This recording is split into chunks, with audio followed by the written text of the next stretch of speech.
Hello and welcome to this episode of Conscious Design. I'm your host, Ian Peterman, and author of the Conscious Design book. I'm here with Ken Gembel, founder of L.U.C.K. He has a Ph.D. in engineering and is a transformational leader. He works with a lot of private equity and others to improve businesses. And this has all also led to launching a fashion brand as well. So great to have you on the show. I appreciate the opportunity, and I always like to discuss what I'm doing and making things better. And that's kind of the foundation of how we started talking. So I appreciate this opportunity to chat with you again. Yeah, and we'll end up editing this all into one cohesive episode, but we've been chatting for 20 minutes or so already. It's been great. Been talking about so much, and I'd love to talk a little bit, kind of bring it back to the manufacturing the improvement side that you're working on, because you're obviously manufacturing is one, you have a PhD in engineering, you understand like that technical side, but you bring more to a company than just, hey, make your manufacturing better. Maybe you could outline some of the areas that you really focus on and look at that, typically in one of these projects you start on, where you really start to be able to improve. So I've been fortunate to start as a production supervisor and work my way up to running a division as a general manager and president. Mm-hmm. But when I started, fresh out of college with a materials engineering degree from Western Michigan University, I went to a company called American Axle Manufacturing. That was founded by a gentleman named Richard E. Dowk, who was second in command of Chrysler under Lee Iacocca. He has wrote numerous books. He's an iconic leader, automotive Hall of Fame. He was a massive advocate of bringing in engineers, and specifically because the business he bought made axles, metallurgical engineers, and putting them into all different facets of the business. But he had a maniacal focus on optimizing the manufacturing operation. While he was tremendous at strategic, like understanding the financials of a business and growth strategies, he tied it to the floor. So one of the things that I do is I spend a lot of time going to the floor and seeing what's actually going on within a manufacturing business. We might start out in a quick meeting in the front with plant managers, vice presidents, talking about what you make, but then we're going to take a walk on the floor. And we're going to go into a lot of areas that maybe haven't seen foot traffic in a while, just to really see what's going on, though. Because one of the things, you have a massive team, and it's no different than a football coach. Those people need to be led. And while they might not be quarterbacks, which, is the more attractive position on a football field, they might be linemen or these people that are in the trenches, they need attention. And so I try to see where big opportunities lie and really talk to people that are dealing with the issues. Well, I have a lot of experience. One of the experiences I learned is talk to the people that are dealing with the problems and start focusing on, they will guide you to what you need to do, but you got to be willing to listen, and you have to be able to, because people will tell you things are fine as well. Well, they don't want to rock the boat, or fine. It's part of breaking those bad habits. And it's like I said, Dick Dowk said, I'm okay with mistakes. I am not okay with mediocrity. And those were the couple things. Because honestly, going to college, I didn't have super high standards going into it for what I expected to do career-wise. And meeting him was a change, but I'm going to connect it to some motocross things that inspired me too. But seeing him was seeing somebody that wanted to do things different and wanted to do them great. And when I started working as an intern at the company and seeing that, because honestly, as an intern there, he met with interns that were in engineering because he wanted to know what was going on, and he would listen to you. And he either knew already what was going on and wanted to see who was going to tell him the truth, or he knew something might not be right and didn't have all the information. But he was going into operators, interns, and then vetting what vice presidents might be telling him to try it, because he just wanted to know the truth. And so that's how early on he asked me some questions about some programs going on. I didn't realize I was telling him serious issues. But when he started researching it, he came back and said, whoa, this guy is right. He's pointing us to some risk in these projects that we're doing, and we need to make changes. And so the other thing was tell me the truth and tell me early. Right. So, Don't wait. Yeah. Well, a lot of times there can be some deceit, and not, you're worried about getting yelled at. So you're trying to maybe hide it and try to fix it. I was lucky that I got in with somewhere where it was tell me the truth, tell me early. If we can figure out what's wrong with it, we can fix it. Let's not push it down the road. So those were seeing the greatness, that honesty, like really understanding what's going on, are still things that stick with me today. I'm just trying to figure out the truth of what's going on, because that's really how you devise a plan. You have to really understand what the problem is to create the corrective measures for it. And then that's where that company is probably the best company I've seen at implementing lean systems. But it was top down. They believed in it. Now they're not doing all the actions. They're relying on people like me, my counterparts. But that was the first company I seen that really bought into it, and we weren't going to deviate from doing it. You know, there's a lot of companies, they manufacture stuff, but they also manufacture reasons why you can't do lean. But Yes. the reality is you got to want to do it. You got to commit to it. It's no different than getting in shape, being great at something and saying, hey, I want to be a great cyclist. I'm going to ride 5,000 miles this year. I'm going to ride 4 or 5 times a week. Ride with fast guys. I'm going to eat healthier. Everything you need to do to be good at that, it's easy to put the plan in place. It's the commitment to doing it. Right. The change, the people that are fighting it, the understanding, because there's reasons they're telling you that. But those are the things, like I go to the floor, I see what's going on, and then you're connecting. Here's where you want performance to be. The reason we're down here is because of these reasons. Now let's get those into an action format. Who owns it? How fast can we get through it? What system approach can we take to make sure you never repeat it again? Right. So those are the couple things I learned early, but it changed me, because seeing him was the first time I seen greatness. But the other, and yesterday was the 4 year of him passing away, was a guy named Brian Swink. He was a motocross racer from Michigan. His ability on a bike was unbelievable. He could just do things and control it in a way a lot of people can't, even still. And I didn't realize when I first started racing and I went to my second race, and my dad's like, hey, Ken, this kid we're parked next to is unbelievable.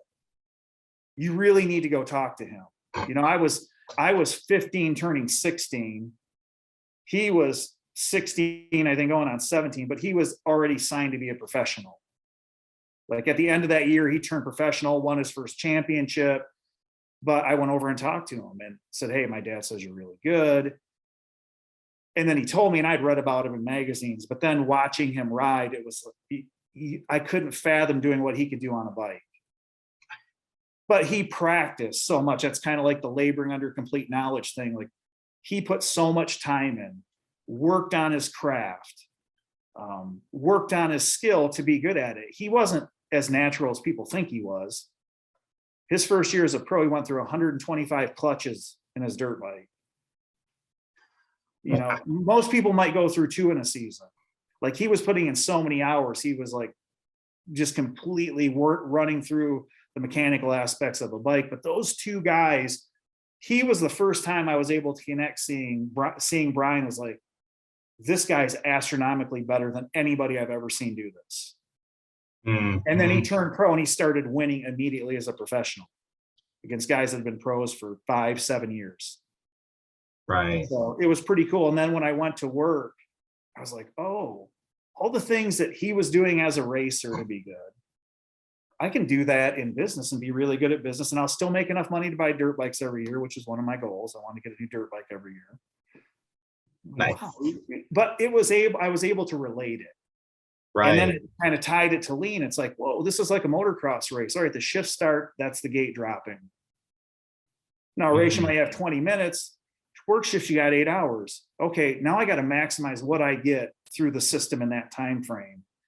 And it was the metaphor I was able to use to tie my hobby that fueled me to work then.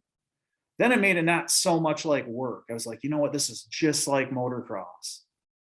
And that environment, I told you, the AM environment was awesome because it was like winning. When the Patriots were winning, when Alabama was winning, you just expected to dominate, like to run it great. Everybody was Right. aligned with it. And while it was a very aggressive environment, it made it fun because everybody was in there trying to take those obstacles. And that's Right. kind of where it was different when I decided to leave and go to other companies. It was a little bit of like, whoa, they're not like this. They Right. might be pretty content with stuff being super inefficient and maybe more worried about telling people that we have to make the changes to get the efficiency. They would more live with the inefficiency to keep people happy versus let's have these discussions and figure out what we got to do to change it. And I just Yeah. assumed that every company functioned in that way. Like, oh, this is inefficient. Let's get that. Let's go after this. Why would we let that go for 2 years? Let's do it now. Right. It was an environment where it was a little bit of a unicorn. Yeah, I actually had a similar experience. I worked in a company when I was younger, my first real design job, and then I uh, moved into really far into the inefficiency world in the public sector.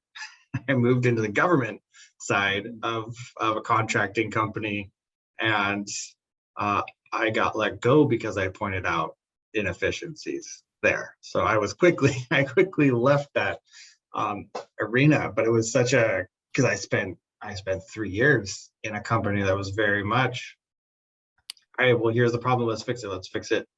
Tell us now, like we don't have time for you to waste not telling us. We have to get it fixed now. Our business the way we run our business depends on being efficient and fixing problems as soon as we know about them. And then you flip over to the other side where it's, well, if we can elongate this, we can get some more money.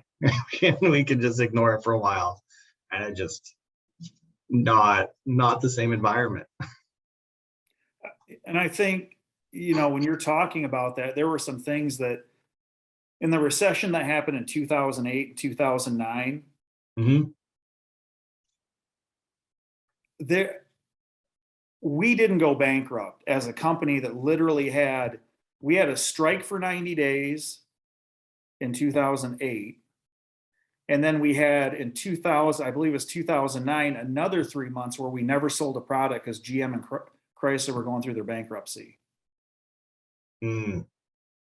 But I think there's some things we did to borrow money to get it in place. But because we'd also had this philosophy of getting improvement better, we were performing better that kind of helped to weather that situation. And I think when a lot of companies will look, hey, we're doing pretty well right now.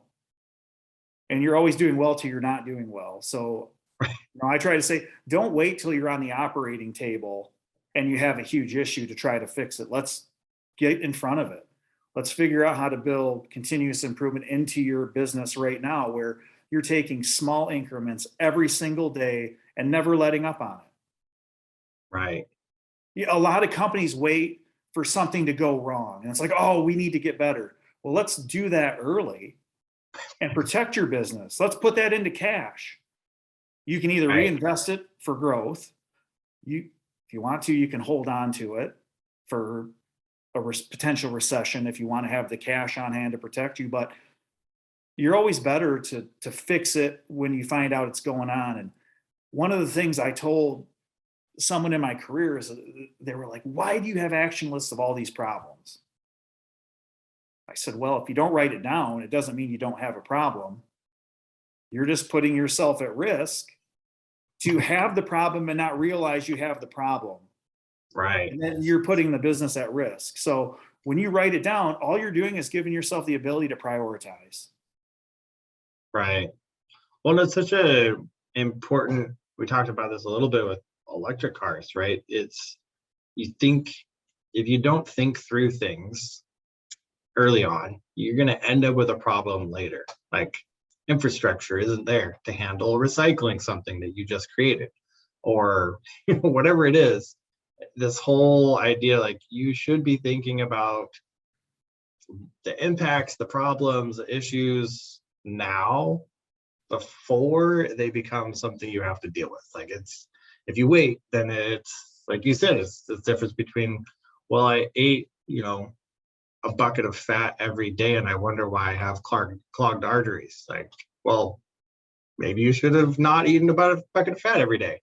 Probably could have had a different result. So don't wait until you're on on the operating table getting an emergency problem fixed. Try to think about it and be aware, like you said, being aware of it, right? If you don't write it down, if you ignore it, it's impossible to deal with it or improve it or make it better. If you don't know, Or you're going to it's get the surprise of a impossible. lifetime. Right. Yeah. That's the thing is, and that's a thing, working with private equity companies, helping with acquisitions, they don't like surprises either way. Like, yes, it's good if you beat your performance. And one of the lessons that when we were at Cosworth was, because they were more like a venture capitalist it was owned by Kevin Kilcoven, who passed away in January. He was an awesome guy, and Jerry Forsyth. Two really diehard motorsport enthusiasts. They owned the league that was opposite of the one that ran at the Indy 500. So they own the opposite league when it split. And that's really why they acquired Cosworth, is they wanted to make their own engines for their racing league. They were super passionate about it. But they didn't, yes, they were happy if you beat it, but they wanted you to land the plane where you said you were going to land the plane. And the way that they looked at it was, if you beat your performance by a significant amount, you didn't understand what was going on in your business, or you were fluffing it to beat your performance. So if you don't know what's going on, you run the risk of missing your performance, which isn't acceptable at all. When you miss it better, we can deal with it, but we also have a concern that you really don't know what's going on in your business. And that's kind of the thing of being able to predict what you're doing. It's kind of what engineering does. You predict the outcome. And so it's one of the things that you're trying to put the right systems in place. And that's what when I'm trying to coach a business, is you want to land the plane right where you say you're going to. You want to have the systems in place to run your business, and want to clearly understand the actions to deliver your results. Hey, it's Ian here. So glad you're enjoying this episode of Conscious Design. If you want the full scoop on conscious design, what it is, how we do it, how you can do it, then check out our book. We wrote it so creative entrepreneurs like you can code social and environmental responsibility right into your brand's DNA. You can download the first chapter for free. Link is in the description. Enjoy the rest of the episode. Don't forget to like, subscribe, and share. Right. Yeah, you should never be that far off either way. Because you're forecasting. You're doing a forecast this month for the next 6 months of the year, right? You're going through the end of the year. So, that's kind of the thing, is you do a budget, which your budget's done about a year and a quarter out to maybe even a year and a half out. But every month you go through the year, typically in a company, you're updating your forecast because you're getting better visibility to what's coming in sales and expenses and all that stuff. But there's still an expectation you're going to land it towards where the budget is. Right. Right. You're not expected to be way off. But that's where the continuous improvement front, to me, is so important, and it helps leaders. And there are, I like to go in and run a business, but I like to make big improvements to the business when I see these opportunities. But that's where it's fun to go in and help a leadership team, to the hourly people, put the right infrastructure in place to run a business. Right.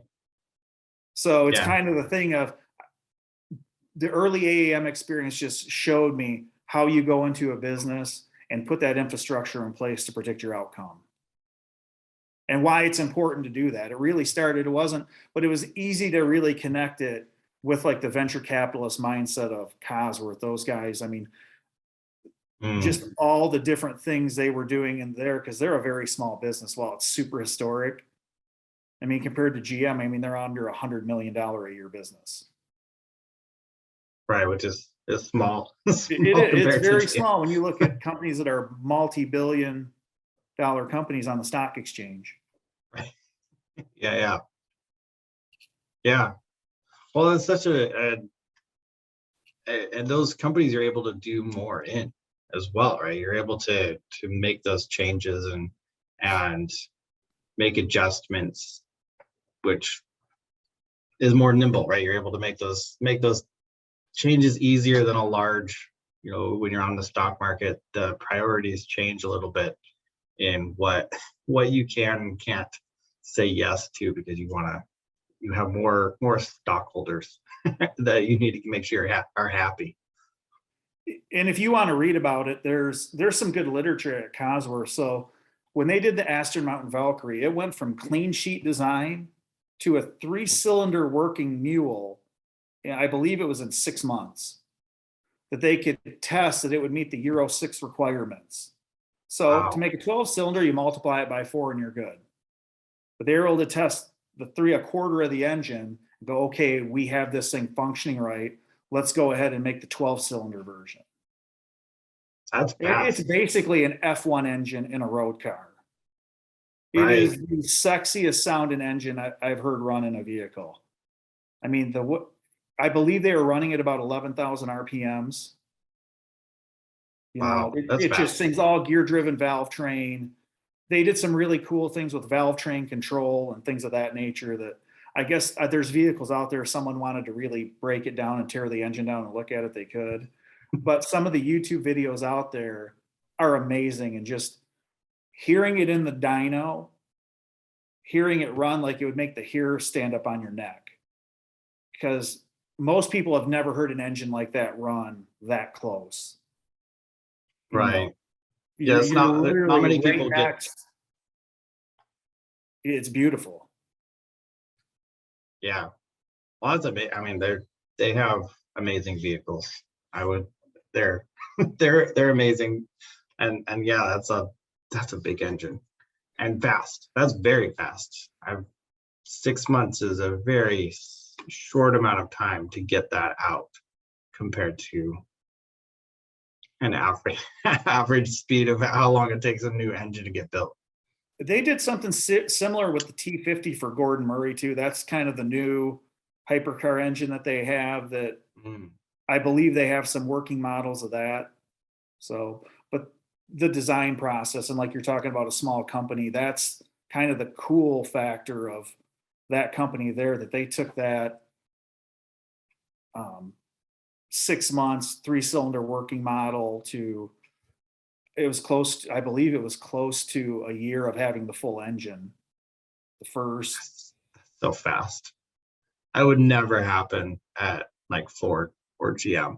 It just I, I can't imagine any of those big companies being able to pull off a 1 year to get a brand new 12-cylinder done. It just seems. I think GM does a great job of enticing some of the top talent, those companies to come in. They have the horsepower to do it. It's probably a paradigm shift in how Yeah. creative they want to let those people be within the company. Some of the big companies can be a little stifling on the Right. creative front, just because Right. of concerns about, you know, evolving their product. So, but they get a lot of great talent. I mean, those big companies acquire really high caliber people out of college. And, I always think you could probably leverage them a little better in those companies. That's where I don't, I just think that there's an opportunity. I think they're very lethargic. Yeah, is one of those. They have the resources, right? They have the cash. They have the talent. Um, with a little shift, it would definitely. I think they could become nimble if they wanted to. But it is such a paradigm shift in how you approach it, and a different kind of thinking that goes into it. Um, before we wrap up, I wanted to have you talk a little bit about your brand. Right, you have Luck, and now it's expanded into a fashion brand as well as what you have for your consulting go through. Yes. So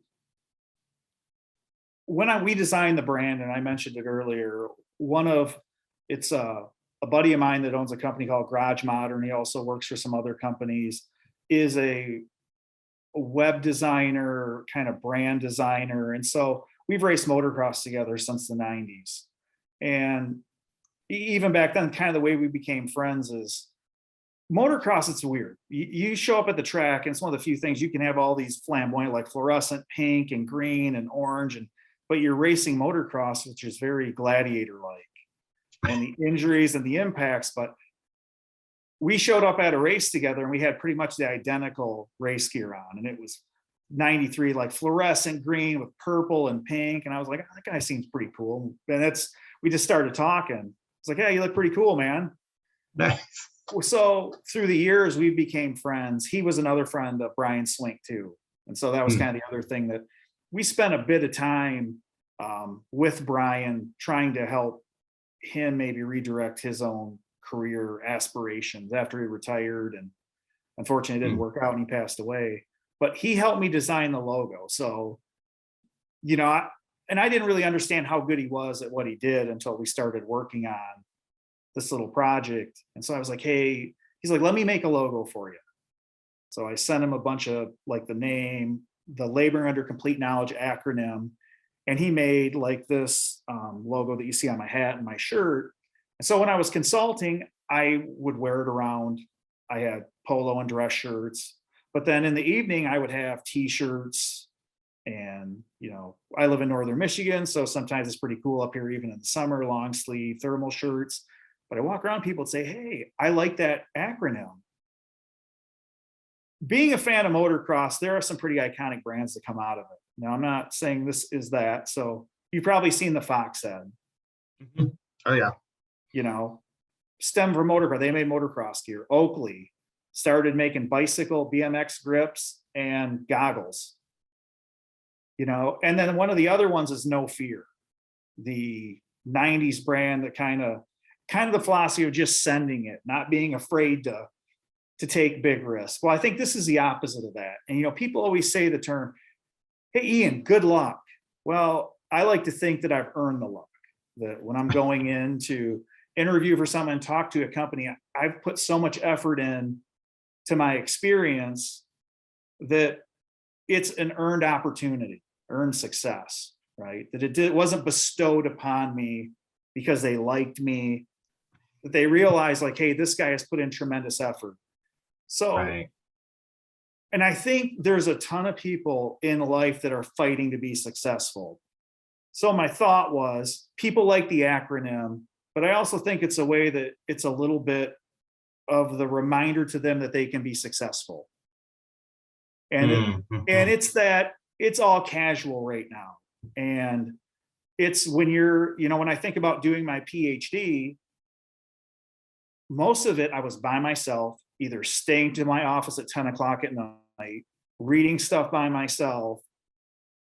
People will go, oh, that's awesome. Or I wasn't lucky to get it. There was a tremendous sacrifice. I missed stuff with my daughter, stuff with my wife, didn't take vacations. I committed to it. Right. And it's that thing of, and it's founded on that, if you were to go to my high school, and this would be my 30-year reunion this year, if you were to pull my high school, I guarantee 0% would say, Ken Gembel's going to have a PhD when we come to our 30-year class reunion. I wasn't a bad student, but at that time, I wasn't focused on my education. You were not a PhD candidate in high school. I didn't understand what I wanted to do from a career, but I was able to by meeting some people, they inspired me to want to be excellent. And then one of them too was the son of Dick Dow, named Rick Dow. And his Point West Capital is one of the companies that I've been supporting him and some of his acquisitions and transformation plans. But when I come out of college, I go work at American Axle, Dick Dow, because they're super cool. And he's a very alpha male oriented guy, fullback at Purdue, big, strong guy, exuded confidence, but also instilled that he believed in you. think that was the other thing, that when you worked for him and he was focused on winning, he built the confidence, like, Ken, I need you to do this. And you're like, sometimes you're thinking there's no way that's going to get done. But at the same time, you're willing to run through a wall because you're like, I want to win too. And then all of a sudden you start accomplishing this stuff and you realize you can accomplish more. His son, Rick, while Dick went to Purdue, and I think he had an industrial management degree, Rick went to West Point and is an engineer out of West Point. He was captain of the football team, right? Cool dude, great personality. He also went to MIT. And so when he's bringing in people that he trusts, he's bringing in these guys from MIT, West Point. So you're getting this leadership experience. You're getting people that have been in battle.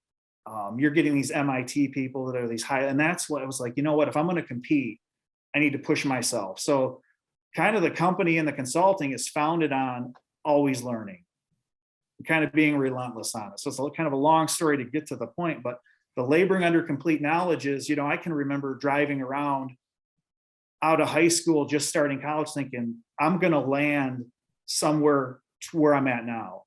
And one of my buddies I hadn't seen in a few years reached out to me and he's like, hey, you started your consulting business. And I was like, yeah. He's like, Ken, you told me in 2000 that you were going to start a consulting business when you got more experience. And you kind of forget some of the goals you set. And I was like, you know what I did? He's like, Ken, we were sitting at Log Road in Battle Creek, Michigan at the dirt bike track. And you're like, when I'm going to get to a point and I'm going to go on my own. Like this awesome. is great. And it's like, but that's the thing. Like I have been working towards this, but I want this to be the reminder to other people. And so I started it out with just the brand of getting the acronym out there, which it's cool because people relate to it. People that want to be successful, they get tired of hearing that in America, you can't be successful. One of the guys that I sponsored with the brand to roll it out in motocross was Fredrik Norr, and he's from Sweden. And when we were talking about doing it, one, I had heard that he was a hard worker. Two, that he's more worried about adding value to the brands that sponsor him than he is about wanting money to be sponsored. And we were talking, he said, Ken, America is without a doubt the best country in the world. He's like, I love living here. He's like, this place is awesome. I am making my dream happen here.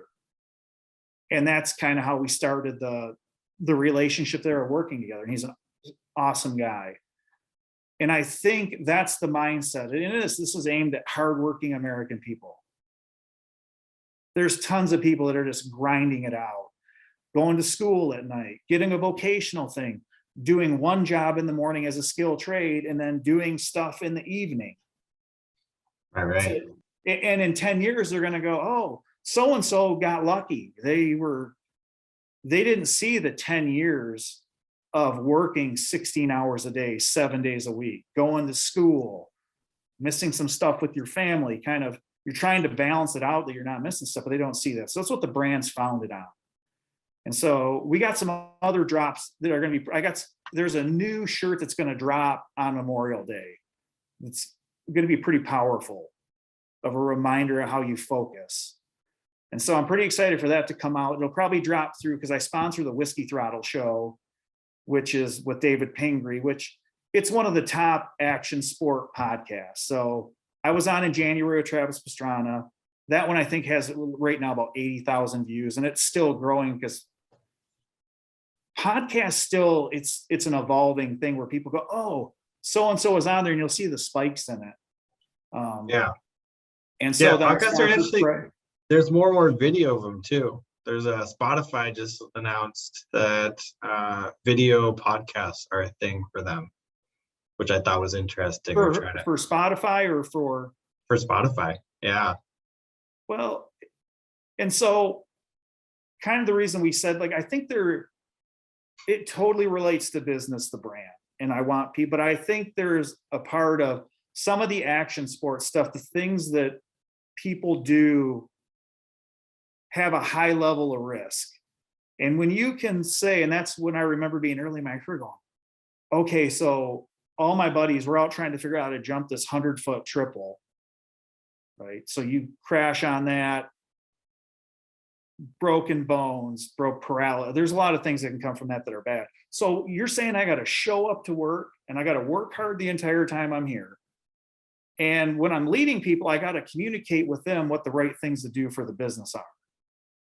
And I get paid for that? Okay, that's not so bad. Because then when I go out of work, I'm doing all this stuff where there's the risk of getting hurt, right?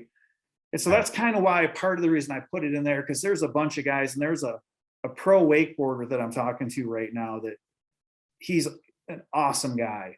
And he's went through a few years of serious knee injuries and stuff, kind of lost all his sponsorship. We're trying to work on him to kind of redirect it because he's still one of the best. He's just had 3 years where he's had serious knee injuries and hasn't been able to really compete and do that stuff. But he is still, he's a hustler. He's working on things to grow the sport, brand himself, and he gets the brand. So I think there's a coolness factor that comes out of that, but it totally relates to business. I'm kind of trying to bridge it, but get it in there where it's a paradigm shift in how people perceive luck. And there's a coolness factor with it that people look at it and go, yeah, it is cool. I want it to be cool to work hard, work Right. hard and play hard, try to change that definition of earning your luck, earning your success. So, and it's been super fun to do it. Kind of getting exposed and working with these people and kind of blending it to the things that fuel me. It's a whole nother element of making what I've been doing fun. And I still love going into companies and help them. So, Right. That's awesome. That's a great way to like blend the things that you love and the other things you love and be able to make it all work together. Somebody told me, they said, you only live once. And then somebody said, no, you live every day, you only die once. So I try to look at it to make the most out of every day. Yesterday, someone's like, oh, I can't wait to get to the weekend. I was like, you realize it's Tuesday, like you're on the verge of blowing 7 days or 4 days of the week to get to the 2 days you have off. Right. That's not the most effective way. And I brought this because I haven't really showed this to too many people, but this is a 50 caliber projectile. So my grandfather pulled this out of the sands on Omaha Beach on D-Day and carried it through the rest of the war, which he did 6 different campaigns till he got out. And I was fortunate enough to have it, but it's kind of the reminder every day that sometimes the things we face aren't that bad. I can't imagine what a 18-year-old John Gembel was thinking when he was on Omaha Beach, if he would get home. But when he did get home, he worked super hard. So to me, it's something that every now and then I just kind of pull up and go, figuring out a business plan is not so bad.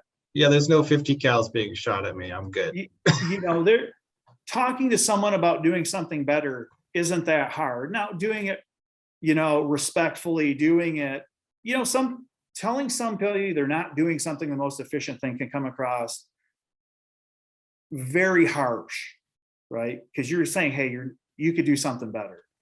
But the reality is, you're trying to help them see a path, save their business, be more efficient and effective, be more profitable. And when companies want to do that, we have a blast working together. So. Amazing.